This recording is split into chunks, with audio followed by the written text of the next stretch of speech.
Job ఇస్తామని చెప్పేసి దాదాపు ఒక్కొక్కరి దగ్గర 2.5 లక్షల నుంచి 3 లక్షల వరకు ఖర్చు చేశారు.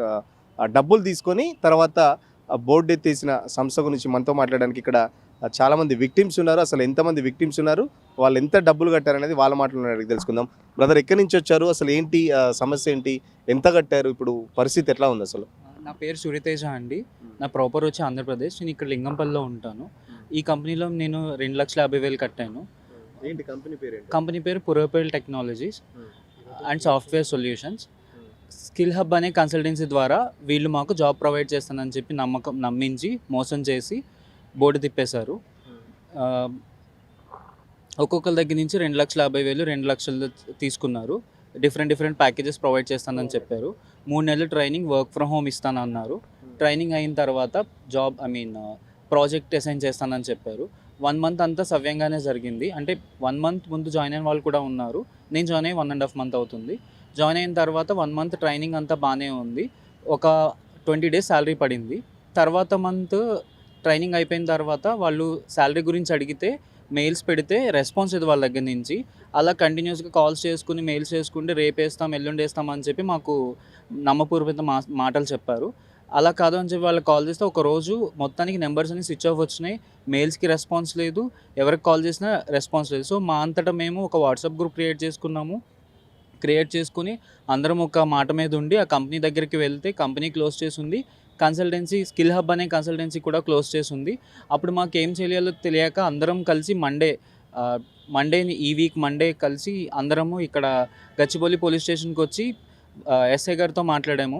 ఎస్ఐ గారితో మాట్లాడితే మీది ఏరియా కాదు, మీరు ఏ ఏరియాలో ఉన్నారో అక్కడ కంప్లైంట్ ఇస్తేనే మేము తీసుకుంటాము, ఇది మా జ్యుడిషియల్లో రాదు అని చెప్పడం ద్వారా మాకు ఏం చేయాలో తెలియకపోతే గ్రూప్లో ఇంకా అలా డిస్కషన్ అవుతుంటే ట్యూస్డే మేము అందరం ఒక one of the student parent coordinate చేసి అందరినీ ఒక ఆర్గనైజేషన్ ఒక పాత్లో చేసి ఆమ్ ఆద్మీ పార్టీ అజయ్ సార్ వాళ్ళ దగ్గర తీసుకెళ్లారు. నిన్న ఈవినింగ్ వాళ్ళతో మీటింగ్ అయిన తర్వాత మా ప్రాబ్లమ్స్ అన్నీ వాళ్ళకి ఎక్స్ప్లెయిన్ చేసి పర్టికులర్ డీటెయిల్స్ అన్నీ వాళ్ళకి చూపించిన తర్వాత వాళ్ళు మాకు అండగా నించుని ఈరోజు మమ్మల్ని స్టేషన్ దగ్గర తీసుకొచ్చి. ఇక్కడ కన్సల్టెన్సీ కంపెనీ రెండు ఒకటేనా?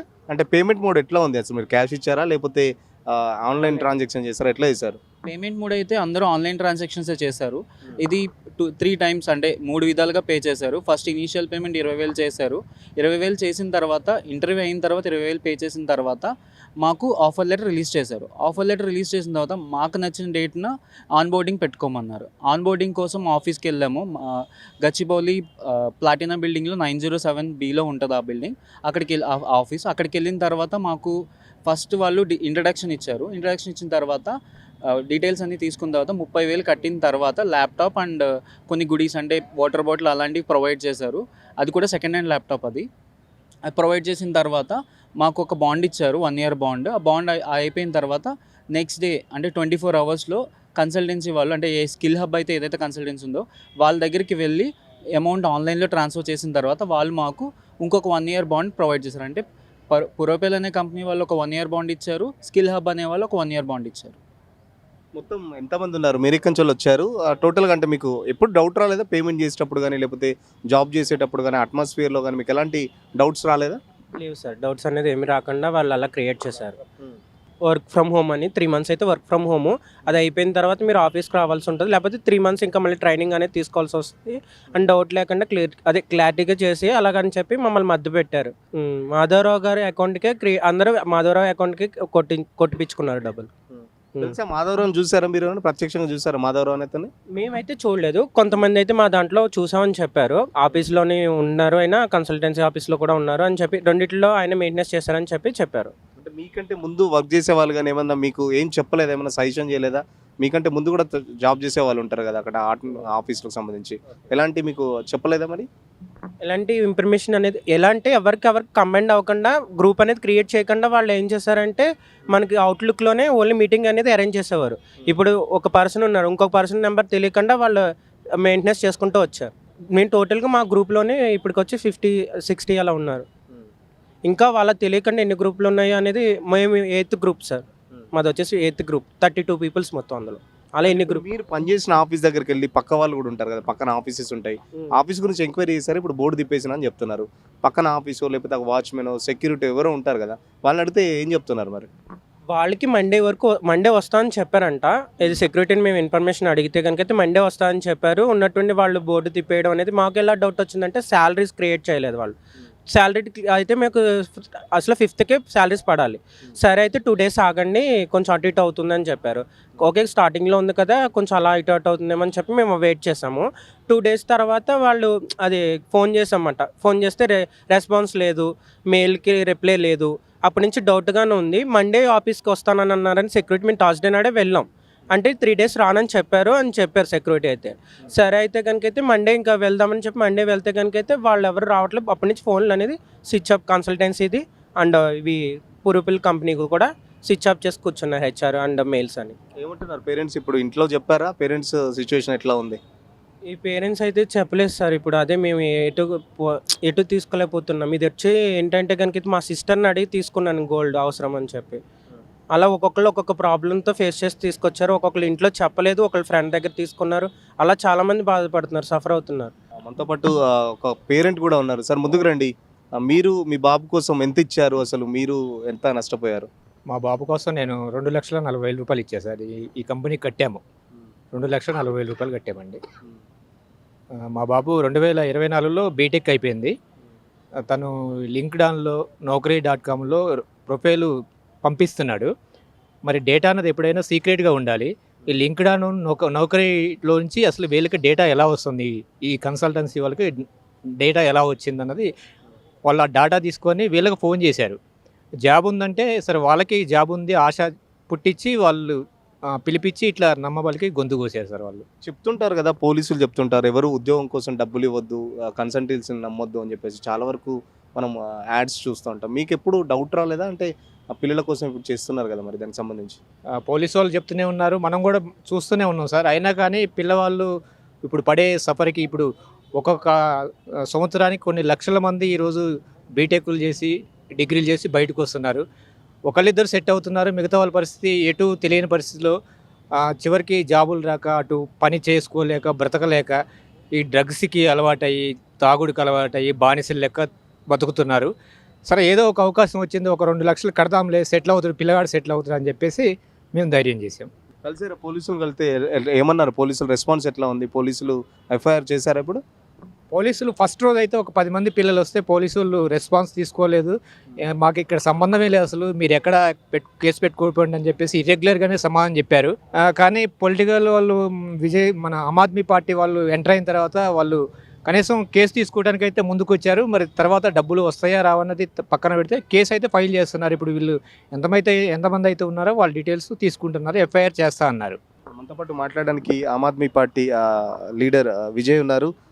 విజయ్ చెప్పండి, ఏంటి ఎట్లా అనిపిస్తుంది? చాలా చూస్తుంటారు మీరు కూడా, మోసాలు జరుగుతూనే ఉంటాయి, మోసం చేసే వాళ్ళు ఉంటారు. ఈ ఇన్సిడెంట్కి సంబంధించి ఏం చెప్తారు? మొత్తం ఎంతమంది విక్టిమ్స్ ఉన్నారు, ఎన్ని క్రోడ్స్ అయితే వీళ్ళు లాస్ అయ్యారు? సో మాకు తెలిసినంత వరకు సుమారు 150 మంది ఈజీగా ఉన్నారు, ఎంత వద్దన్నా. ఈరోజు ఇక్కడ పోలీస్ స్టేషన్లో మేము 20 మంది దాకా ఉన్నాం. కేవలం ఒక బ్యాచ్కి సంబంధించిన కొద్ది మంది వస్తేనే 20 మంది ఉంటే వాళ్ళు 8 బ్యాచ్లు ఎలా నడపగలిగారు ఇన్ని రోజులు? ఇక్కడ వీళ్ళందరూ పిల్లలందరూ అన్న చెప్పినట్టు అందరూ లక్షల మంది ఇంజనీరింగ్ గ్రాడ్యుయేట్లు వస్తూ పోతున్నారు. అందరికీ ఉద్యోగాలు లేవు, అందరు ఎక్కడో దూరమైన ప్రాంతాల్లో ఊర్లలో ఉంటారు. సరేలే హైదరాబాద్కి వస్తాం, ఇక్కడ ఏదో ఒక ఉద్యోగం తీసుకుందాం అనే ఒక ఆశతోనే కదా వాళ్ళు వచ్చింది. అలాంటి వచ్చినప్పుడు ఇన్ని స్కిల్ హబ్ అని ఏవేవో పేర్లతో కన్సల్టెన్సీలు నడుపుతున్నారు. అసలు వాళ్ళకి పర్మిషన్లు ఉన్నాయా, వాళ్ళకి క్రెడిబిలిటీ ఉందా, వాళ్ళు నిజంగానే ఉద్యోగాలు ఇస్తున్నారా, ఇచ్చిన చోట ఆఫీసులు ఉన్నాయా? ఇవన్నీ ప్రభుత్వం కదా చూడాల్సింది, పోలీసులు కదా చూడాల్సింది. ఇష్టం వచ్చినట్టు ఎవడికి నచ్చినట్టు వాడు ఏ ఆఫీస్ పడితే ఆఫీస్లో కన్సల్టెన్సీ అని ఓపెన్ చేసుకొని ఎంత స్మార్ట్గా చేశారు చూడండి. వౌచర్లు ఇచ్చారు, 2.5 లక్షలు మీ దగ్గర తీసుకుంటామని చెప్పి వౌచర్లు ఇచ్చారు. ప్రతి ఒక్కరూ స్కిల్, ఇదేదో కంపెనీకి కాదు వీళ్ళు పంపించిన డబ్బు, యూపీఐ అంటే జీపే ద్వారా ఫోన్పే ద్వారా మాధవరావు అనే ఒక దొంగకి పంపించారు. ఈ మొత్తం విషయం వెనకాల ఉంది మాధవరావు అనే వ్యక్తి. ఆయన వెనకాల ఇంకెంతమంది ఉండొచ్చు, కానీ ఈ 20 మంది దగ్గర నుంచి ఆ మిగతా 150 మంది దగ్గర నుంచి ఒక్కొక్కరి దగ్గర 2,50,000 అంటే సుమారు 3 కోట్ల రూపాయలు తీసుకున్నారు 4 నెలల వ్యవధిలో ఇదంతా. సో వాళ్ళకి డౌట్ రాకుండా మీరు ముందు ఇంటర్వ్యూ క్లియర్ చేయండి, తర్వాత 20,000 కట్టండి. మీరు జాబ్కి రండి, అక్కడ మీరు ఆన్బోర్డింగ్ చేసుకొని ల్యాప్టాప్ తీసుకోండి, ఆ తర్వాత 30,000 కట్టండి. తర్వాత మీకు ఆఫర్ లెటర్ తీసుకొని బాండ్ సైన్ చేయండి, తర్వాత మీరు 2 లక్షలు. సో అట్లా వాళ్ళు వీళ్ళని ఎలా మోసం చేయాలి అని దాన్ని చదివి దాన్ని ప్రాపర్గా ఒక స్కామ్ ఇంప్లిమెంట్ చేయడం జరిగింది ఇక్కడ.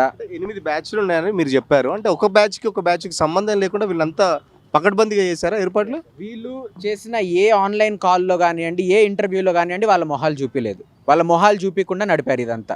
ఇప్పుడు పిల్లలు వెళ్ళి వీళ్ళ మా జీతాలు పడట్లేదు, మేమేమో 2.5 లక్షల రూపాయలు కట్టామని స్కిల్ హబ్ కన్సల్టెన్సీ ఆఫీస్కి వెళ్తే ఆఫీస్ మూతబడి ఉంది. ప్యూరోపాల్ అని ఏదైతే చోట వీళ్ళకి ఉద్యోగం ఇచ్చామని చెప్పారో అక్కడికి వెళ్ళి చూస్తే అక్కడ మూతబడి ఉంది. ఎవ్వరూ లేదు, ఒక్క మనిషి కూడా లేడు. ఇట్లా ఎంతమంది విద్యార్థులు, నిరుద్యోగ విద్యార్థులని మీ మోసాలు జరుగుతున్నాయో మీరు గమనించండి. వీళ్ళు ధైర్యం చేసి ఇక్కడికి వచ్చారు. ధైర్యం చేయలేని వాళ్ళు, డబ్బులు ఎక్కడి నుంచి తెచ్చారో చెప్పుకోలేని వాళ్ళు, అమ్మ నాన్నలకి సమాధానం చెప్పలేని వాళ్ళు ఎంతమంది. ఇప్పుడు దీని నుంచి బయటపడాలంటే మళ్ళీ బెట్టింగ్ల జోలికి వెళ్తారు. ఎందుకు వెళ్తున్నారు జనాలు ఈ దారులలోకి? కష్టపడి చదువుకొని మేము పైకి వస్తాము అని నిజాయితీ మార్గంలో వెళ్తుంటేనేమో ఇట్లాంటి మోసాలు జరుగుతుంటే వాళ్ళు నిజాయితీగా బతకాల్సిన అవసరం ఏముంది? సమాజం ఇలా భ్రష్టు పడుతుంది కాబట్టి వాళ్ళు అలాంటి మార్గాలు ఎన్నుకుంటున్నారు. ఇప్పుడు చాలా మంది స్టూడెంట్స్ చెప్తున్నారు, మాకు ఇంట్లో తెలియకుండా, లేకపోతే మా సిస్టర్ దగ్గర అప్పు చేశాను, లేకపోతే గోల్డ్ పెట్టి తీసుకొచ్చాను. ఇప్పుడు మరి అది ఎట్లా తీరుస్తారు? దానికి సంబంధించి మీరు చెప్పినట్టే బెట్టింగ్లో కానీ లేకపోతే ఈజీ మనీ కోసం వాళ్ళు మళ్ళీ ఆ దారిలో పోవాల్సి వస్తుంది కదా. మరి అదే అలా పోకుండా ఉండాలంటే ప్రభుత్వం ఆదుకోవాలి. ప్రభుత్వం బాధ్యత ఇది. ఎవరైనా కంపెనీలు నడుపుతున్నారు, ఎవరైనా అద్దెకి ఏదైనా జాబ్ ఇప్పిస్తామని అద్దె తీసుకుంటున్నారంటే ఫస్ట్ ఆఫ్ ఆల్ అది రిజిస్టర్డా?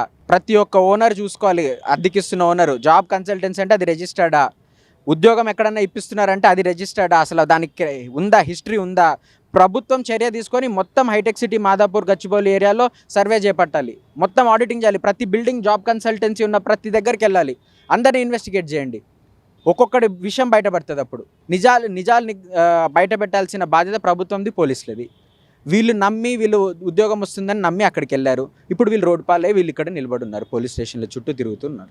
చదువుకొని వాళ్ళు మోసపోవడం కూడా చూస్తున్నాం. చదువుకొని బీటెక్లు కంప్లీట్ చేసి అంటే ఎందుకు వాళ్ళు ఆ జాబ్ వస్తుందని నమ్మకంతో మోసపోతున్నారా లేకపోతే ఎట్లా? అంతే కదండి. ఇప్పుడు ఏమవుతుందంటే ఏ కంపెనీ చూసుకున్నా మీరు మీకు ఎక్స్పీరియన్స్ ఉందా అని అడుగుతారు.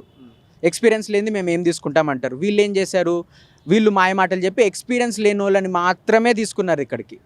ఎక్స్పీరియన్స్ లేని పిల్లలు, విద్యార్థులు ఏం ఆలోచిస్తారు? సరే ఒక మొదలైతే చాలు, మాకు ఒక జాబ్లో ఒక కంపెనీలో పని చేసామన్న విషయం తెలిస్తే చాలు, 1 సంవత్సరమో 2 సంవత్సరాల తర్వాత ఇంకో జాబ్కి వెళ్తాము, ఇంకో పని మొదలవుతుంది కదా. సో ఆ ఆశతో వీళ్ళు వచ్చారు. వీళ్ళేం తెలియక ఉత్తిగా ఏం రాలేదు. మొదలు పెడదాం, మన జీవిత కథనం ఇంకా మొదలు పెడదాం, పని చేద్దామనే ఒక ఆశతో వచ్చినప్పుడు దాన్ని వీళ్ళు స్కామ్ రూపంలో వాళ్ళని డబ్బులు తీసుకొని మోసం చేశారు. ఎట్లా చేపట్టామంటే గవర్నమెంట్ ఎలాంటి యాక్షన్ చేపట్టాలి? దాదాపు రాష్ట్ర వ్యాప్తంగా ఇలాంటి కన్సల్టెన్సీలు బాగా ఉన్నాయి. ఇప్పుడు హైదరాబాద్లో అయితే కొన్ని వేలు ఉంటాయి. మరి దానికి సంబంధించి గవర్నమెంట్ ఎలాంటి యాక్షన్ ప్లాన్ చేపట్టాలి? ప్రభుత్వం ప్రతి ఒక్క కన్సల్టెన్సీని వెళ్ళాలి, ఆడిట్ చేయాలి, వాళ్ళని అడగాలి. అసలు కన్సల్టెన్సీ నడపాలంటే ముందు ప్రభుత్వ పర్మిషన్ తీసుకోవాలి. ఎవడికి నచ్చినట్టు వాడు బోర్డు పెట్టి నీకు జాబ్ ఇప్పిస్తా, నీకు ఇది ఇప్పిస్తా, నీకు 5 లక్షలు ఇప్పిస్తా, నీకు 6 లక్షలు ఇప్పిస్తా అంటే చెట్లకు కాస్తున్నాయి డబ్బులు. ఎక్కడి నుంచి ఇప్పిస్తారు? దొంగలు వీళ్ళందరూ.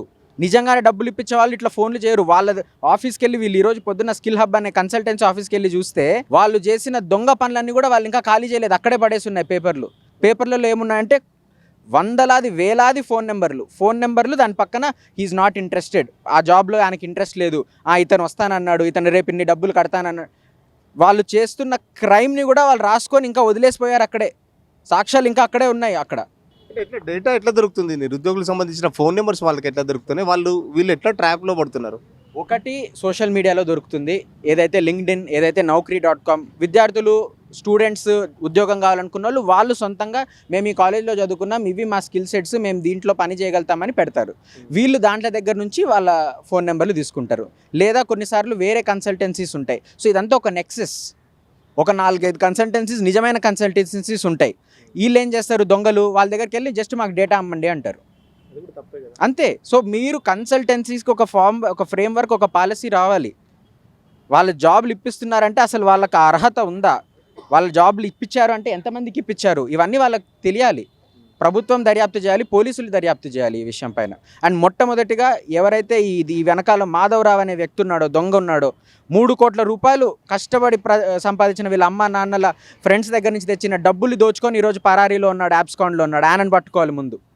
ఇది మేము డిమాండ్ చేస్తుంది. నమ్మకం ఉందా డబ్బులు వస్తాయని చెప్పేసి? ఎందుకంటే రోజు మనం టీవీలో చూస్తుంటాం, పేపర్లో చూస్తుంటాం, ఉద్యోగాల పేరుతో డబ్బులు తీసుకొని బోర్డు తిప్పేసిన కంపెనీలు ఉన్నాయి. సో ఇప్పుడు మీకు నమ్మకం ఉందా? దీనికి సంబంధించి పోలీస్ స్టేషన్లో ఎఫ్ఐఆర్ కూడా నమోదైంది అంటున్నారు. నమ్మకం ఉందా డబ్బులు వస్తాయని చెప్పి? డబ్బులు రావాలనేది మా డిమాండ్. మాకు నమ్మకం వచ్చేలా చేయాల్సిన బాధ్యత పోలీస్ది, ప్రభుత్వంది. మేమైతే అదే ఇదితో వచ్చాం కదా. మేమేమి అక్కడ ఆఫీసులపై వాళ్ళ ఆఫీసులు పోయి ఇరగొట్టడానికి వెళ్ళలేదు కదా, దౌర్జన్యాలు చేయలేదు కదా. మాకు నమ్మకం ఉంది ఈ వ్యవస్థ పైన అనే ఒక నమ్మకంతోనే ఇక్కడికి వచ్చాం. మా నమ్మకాన్ని నిలబెట్టి మాకు న్యాయం జరిగేలాగా, మాకు అంటే మా ఈ విద్యార్థులు ఎవరైతే వీళ్ళందరూ ఉన్నారో మోసపోయారో వీళ్ళకి న్యాయం జరిగేలాగా నమ్మకాన్ని నిలబెట్టే బాధ్యత ప్రభుత్వానిది, పోలీసులది. వాళ్ళు అది చేసేంత వరకు మేము ఆమ్ ఆద్మీ పార్టీ తరఫున మేము వీళ్ళకి అండగానే ఉంటాము. ఏ ఆఫీస్కి వెళ్ళాలన్నా వెళ్తాము. వీలైతే ధర్నా ఏమన్నా చేయాల్సి వచ్చినా కూడా మేము దానికి సిద్ధంగా ఉన్నాం. చెప్తున్నారు ఇంటికి వెళ్ళలేని పరిస్థితి, పేరెంట్స్ చెప్పలేని పరిస్థితి. ఎట్లా మరి ఇప్పుడు వాళ్ళ కండిషన్ ఎట్లా ఉంటుంది? హెల్త్ కండిషన్ లేకపోతే వాళ్ళ మెంటల్ కండిషన్ ఎలా ఉంటుంది? ఇటు డబ్బులు చెప్పలేరు, పోయినాయని మోసపోయినని చెప్పలేరు. వాళ్ళ పేరెంట్స్కి ఏదో గొప్పగా జాబ్ చేస్తున్నామని చెప్పుకుంటారు. ఇట్లా అబద్ధాలు చెప్పుకుంటే ఎన్ని రోజులు మరి ఇట్లా? మరి అదే అర్థం చేసుకోవాలి ప్రభుత్వాలు, పోలీసులు అర్థం చేసుకోవాలి. వీళ్ళ బాధ అనుభవిస్తే కానీ ఎవ్వరికి అర్థం కాదు వీళ్ళ బాధ. డబ్బులు ఎంత కష్టపడి ఎక్కడి నుంచి సర్దారో దాన్ని ఎలా తిరిగి కట్టాలి. వీళ్ళందరూ హైదరాబాద్లో ఉన్న వాళ్ళు కాదు, ఊర్ల నుంచి వచ్చిన వాళ్ళు. వాళ్ళు అసలు ఇక్కడ ఎలా ఉండాలి, రోజు తిరగాలి, అన్నం తినాలి, పడుకోవాలి, ఎలా చేస్తారు ఇవన్నీ? గాలికి వదిలేస్తే ఎలా? ఇప్పుడు వాళ్ళ అనుకోకుండా చేరాంది ఏమన్నా చేసుకుంటే ఎలా? ఎవరు బాధ్యత? అప్పుడెవరు బాధ్యత? ఏదన్నా తప్పు జరిగాకనేనా మనం రియాక్ట్ అయ్యేది? జరగక ముందు ఇట్లా ఇంతమంది విద్యార్థులు ఉద్యోగాల కోసం వస్తున్నారే, వాళ్ళు జాగ్రత్త పడాలి. వాళ్ళకి జాగ్రత్త పడేలాగా మనం అవేర్నెస్ పెంచాలి. దొంగ కంపెనీలను మనము రేడ్ చేయాలి, పట్టుకోవాలి, వాళ్ళని బొక్కలో వేయాలన్న బుద్ధి ప్రభుత్వానికి, పోలీసులకు కదా ఉండాల్సింది. ఏం చెప్తారు నిరుద్యోగ యువతకు? ఇప్పుడు మీరు ప్రత్యక్షంగా ఒకటి చూశారు, ముందు ఇట్లాంటి జరగకుండా ఉండాలంటే స్టూడెంట్స్ కానీ లేకపోతే నిరుద్యోగులు కానీ ఏం చెప్తారు? మొట్టమొదటిది, మీరు ఈరోజు కాకపోతే రేపు మీ టాలెంట్ బేస్ చేసుకొని మీకు ఉద్యోగం అనేది వచ్చి తీరుతుంది. అది ఎవ్వరు ఆపలేరు, ఎవరు అనుకున్నా దాన్ని ఆపలేరు. కాబట్టి మీరు చాలా అప్రమత్తంగా ఉండాలి, చాలా జాగ్రత్తగా ఉండాలి. మోసాలు చేసేవాళ్ళు మన చుట్టుపక్కలే ఉంటారు, ఇంకెక్కడో ఉండరు. మీ అవకాశాన్ని మీకు కావాలనుకున్న దీన్ని, నీ నీడ్ని, ఆ నెసెసిటీని చూసి వాళ్ళు మిమ్మల్ని మోసం చేయడానికి దిగుతారు. కాబట్టి చాలా అప్రమత్తంగా ఉండండి. ఊరికే ఎవరికి డబ్బులు ఇవ్వకండి. ఏదన్నా మీకు అలా జరుగుతుందని తెలిస్తే ముందు పోలీసులకి, మీడియాకి, ఆ విధంగా ప్రభుత్వానికి కూడా ఫిర్యాదు చేయండి. ఖచ్చితంగా పిల్లలందరూ చూస్తుంటే చాలా బాధ అనిపిస్తుంది. ఎందుకంటే ఒక్కొక్కరు వాళ్ళ పేరెంట్స్ దగ్గర తెలియకుండా వేరే ఫ్రెండ్స్ దగ్గర అప్పు తీసుకొని కావాలి, లేకపోతే వాళ్ళ సిస్టర్ దగ్గర ఒకతనే చెప్తున్నాడు, సిస్టర్ దగ్గర గోల్డ్ తీసుకొచ్చి కుదబెట్టుకొని మరి 2.5 లక్షలు ఇచ్చాను. ఇప్పుడు నా పరిస్థితి ఏంటి? అటు ఇంటో చెప్పుకోలేను, ఇక్కడ హైదరాబాద్లో ఉండలేను, నా పరిస్థితి ఎట్లా అని చెప్పి తను బాధపడుతున్న పరిస్థితి. పేరెంట్స్ కూడా ఏడుస్తున్న పరిస్థితి. ఎందుకంటే పిల్లలు ఉద్యోగం కావాలని అడిగితే బయటికి వెళ్తే మళ్ళీ వాడు ఎట్లా ఖరాబ్ అవుతాడో, కనీసం ఒక లైన్లో పడతాడు కదా ఉద్యోగం ఉంటే అని చెప్పేసి ఆ పేరెంట్స్ కూడా నమ్మి డబ్బులు ఇచ్చామని చెప్పేసి ఆ పేరెంట్స్ కూడా చెప్తున్న పరిస్థితి. మన పక్కన ఆ విజయ్ కూడా ఖచ్చితంగా ఇలాంటి కన్సల్టెన్సీల భరతం పట్టాలి గవర్నమెంట్ కానీ, అటు పోలీసులు కానీ. లేకపోతే మున్ముందు ఇంకొంతమంది నిరుద్యోగులు కూడా ఇలాగే డబ్బులు కట్టి మోసపోతారు. కాబట్టి ఖచ్చితంగా ఈ కన్సల్టెన్సీల మీద ప్రభుత్వం నిఘా ఎప్పటికప్పుడు ఉండాలని చెప్పేసి విజయ్ చెప్తున్న పరిస్థితి. వీడియో జర్నలిస్ట్ కిరణ్తో సురేష్ పల్లవి, టీవీ, హైదరాబాద్.